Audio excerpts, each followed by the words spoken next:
नमस्कार।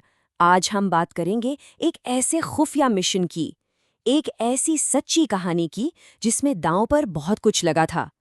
एक जासूस था जिसका इरादा फौलादी था, और एक ऐसा राजनैतिक फैसला जिसने इतिहास का रुख ही मोड़ कर रख दिया। चलिए, इस कहानी में जरा गहराई से उतरते हैं। बात है 1970 के दशक की। एक ऐसा दौर जब भारत और पाकिस्तान के बीच 1971 की जंग के बाद तनाव बहुत ज्यादा था और एक नई, कहीं ज्यादा खतरनाक दौर शुरू होने वाली थी, परमाणु हथियारों की दौड़। सबसे पहले ये समझना जरूरी है कि आखिर ये मिशन इतना अहम क्यों था। उस वक्त दक्षिण एशिया पर एक परमाणु खतरे की परछाई मंडरा रही थी और इसी खतरे ने इस खुफिया ऑपरेशन की नींव रखी थी। तो हुआ ये कि 1974 में भारत ने स्माइलिंग बुद्धा नाम से अपना पहला परमाणु परीक्षण किया। बस इस एक परीक्षण ने एक चेन रिएक्शन शुरू कर दिया। जवाब में पाकिस्तान ने भी अपना प्रोग्राम तेज कर दिया और इसकी कमान संभाली वैज्ञानिक AQ खान ने, जो नीदरलैंड्स से यूरेनियम को एनरिच करने के सीक्रेट्स और ब्लूप्रिंट्स चुरा कर लाए थे। तो अब जब खतरा इतना बड़ा और इतना साफ था, भारत को जमीन पर अपने किसी भरोसेमंद आदमी की जरूरत थी। और ये तलाश उन्हें ले गई अपने एक सबसे बेहतरीन एजेंट के पास। भारत की top intelligence agency research and analysis wing यानी रॉ ने अपने सबसे काबिल ऑपरेटिव को इस काम के लिए चुना। नाम था अजीत डोभाल। मिजोरम और सिक्किम में बेहद कामयाब ऑपरेशंस को अंजाम देकर लौटे डोभाल को अब तक का सबसे खतरनाक मिशन सौंपा गया। पाकिस्तान में घुसपैठ करो और उनके न्यूक्लियर प्रोग्राम के राज बाहर निकालो। इतने लंबे मिशन के लिए तैयारी भी जबरदस्त चाहिए थी। मतलब अपनी पुरानी पहचान को पूरी तरह से मिटा देना था और दुश्मन के इलाके में एक गुमनाम साया बनकर रहना था। तो डोभाल पाकिस्तान में अपनी पहचान बना चुके थे। अब आते हैं कहानी के सबसे दिलचस्प हिस्से पर। डोभाल और उनकी टीम ने आखिर ये पता कैसे लगाया कि पाकिस्तान सच में बम बना रहा है, उन्हें सबूत कैसे मिला। देखिए, रॉ के एजेंट्स को ये तो पता था कि ये सीक्रेट फैसिलिटी कहूटा में है, लेकिन उन्हें ऐसा पक्का सबूत चाहिए था जिसे कोई झुठला ना सके कि उस फैसिलिटी के अंदर हो क्या रहा है। एजेंट्स ने उस फैसिलिटी में काम करने वाले साइंटिस्ट्स पर नजर रखनी शुरू की। वो कब आते हैं, कब जाते हैं, कहाँ उठते बैठते हैं, बस एक मौके की तलाश थी। ये तरकीब जितनी आसान थी उतनी ही जीनियस भी।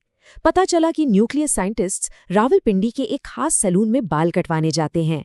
प्लान ये था कि जब वो बाल कटवाकर चले जाएं तो उनके फेंके हुए बालों को सैंपल के तौर पर उठा लिया जाए। ये एक बहुत ही सीधे से साइंटिफिक सिद्धांत पर आधारित था। अगर कोई न्यूक्लियर मटेरियल के साथ काम करता है तो उसके बालों में रेडिएशन के कण रह जाते हैं। और जब उन हेयर सैंपल्स को टेस्ट किया गया तो नतीजा बिल्कुल साफ था। बालों में हैवी रेडिएशन पाया गया। भारत के हाथ अब पहला ठोस सबूत लग चुका था कि पाकिस्तान वाकई एक परमाणु हथियार पर काम कर रहा है। यहाँ तक सब सही चल रहा था, मिशन कामयाबी की तरफ बढ़ रहा था। लेकिन तभी भारत की राजनीति में एक ऐसा बदलाव आया जिसने सब कुछ बदल कर रख दिया। साल था 1977। मोरारजी देसाई भारत के नए प्रधानमंत्री बने। वो एक कट्टर गांधीवादी थे और रॉ जैसी खुफिया एजेंसियों के काम करने के तरीके पर बिल्कुल यकीन नहीं करते थे। उन्हें लगता था कि ये सब पिछली सरकार के हथकंडे थे। आते ही उन्होंने रॉ का बजट 30% तक कम कर दिया। इसी बीच डोभाल के नेटवर्क को एक बहुत बड़ी कामयाबी मिली। कहूटा लैब के अंदर का ही एक साइंटिस्ट सिर्फ $10,000 में पूरे न्यूक्लियर प्रोग्राम के ब्लूप्रिंट्स बेचने को तैयार हो गया।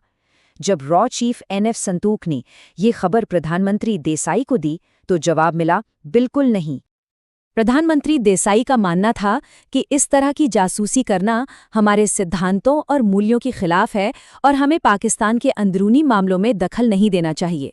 उनकी इसी सोच ने भारत को उस हथियार के नक्शे हासिल करने से रोक दिया जो उसी के खिलाफ बन रहा था। और ये अकेला मौका नहीं था। इस खतरे को खत्म करने का एक दूसरा चांस भी आया जब इजराइल की खुफिया एजेंसी मोसाद ने एक जॉइंट ऑपरेशन का ऑफर दिया। प्लान था कि इजरायली फाइटर जेट्स कहूटा को तबाह कर देंगे, बस उन्हें भारत में रीफ्यूल करने की इजाजत चाहिए थी। लेकिन इस प्रस्ताव को भी नैतिक आधार पर ठुकरा दिया गया। तो बात सिर्फ मौके गंवाने तक ही नहीं रुकी। जो आगे हुआ वो इससे कहीं ज्यादा बड़ा और खतरनाक था। मिशन को सिर्फ रोका नहीं गया, बल्कि उसे सीधे सीधे दुश्मन के सामने खोलकर रख दिया गया। हुआ ये कि 1978 में एक रूटीन फोन कॉल पर प्रधानमंत्री देसाई की बात पाकिस्तान के मिलिट्री डिक्टेटर जनरल जिया-उल हक से हो रही थी, और बातों बातों में ही उन्होंने जिया को बता दिया कि भारत को उनके कहूटा में चल रहे सीक्रेट न्यूक्लियर प्रोग्राम के बारे में सब कुछ पता है। अब जरा सोचिए, जनरल जिया पर क्या बीती होगी। वो हैरान रह गए। उन्होंने तुरंत अपनी खुफिया एजेंसी ISI को एक्टिवेट किया और हुक्म दिया कि पता लगाओ ये खबर लीक कहाँ से हुई। ISI ने बहुत तेजी से काम किया और रॉ के उस पूरे नेटवर्क को तोड़ दिया जिसे बनाने में सालों की मेहनत लगी थी। भारत के कई एजेंट्स जो पाकिस्तान में काम कर रहे थे, वो पकड़े गए और मार दिए गए, और इसी के साथ ऑपरेशन कहूटा एक बहुत बड़ी नाकामी में बदल गया।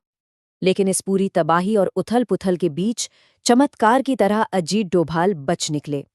पर अब वो अकेले पड़ गए थे और खतरा हर पल उनके सर पर मंडरा रहा था। उनकी जिंदगी कैसे एक महीन धागे से लटकी थी, इसके 2 किस्से बहुत मशहूर हैं। एक बार बाजार में किसी अनजान शख्स ने उन्हें आकर बताया कि उनकी नकली दाढ़ी निकल रही है। दूसरी बार एक मस्जिद में एक बुजुर्ग ने उन्हें किनारे ले जाकर चिताया कि तुम्हारे कान छिदे हुए हैं जो तुम्हारी असलियत बता सकते हैं। ये घटनाएं दिखाती हैं कि वो हर रोज किस तरह मौत के साए में जी रहे थे। मिशन फेल हो चुका था, जान का खतरा हर पल था, लेकिन इतना सब होने के बावजूद अजीत डोभाल पाकिस्तान में पूरे 7 साल तक रहे और लगातार जरूरी खुफिया जानकारी भारत भेजते रहे। तो ऑपरेशन कहूटा की ये कहानी हमें एक बहुत ही मुश्किल सवाल के साथ छोड़ जाती है। ये कहानी है बेमिसाल बहादुरी की, और साथ ही एक कड़वी याद भी दिलाती है कि कभी-कभी किसी की विचारधारा और देश की सुरक्षा के बीच कितना बड़ा टकराव हो सकता है।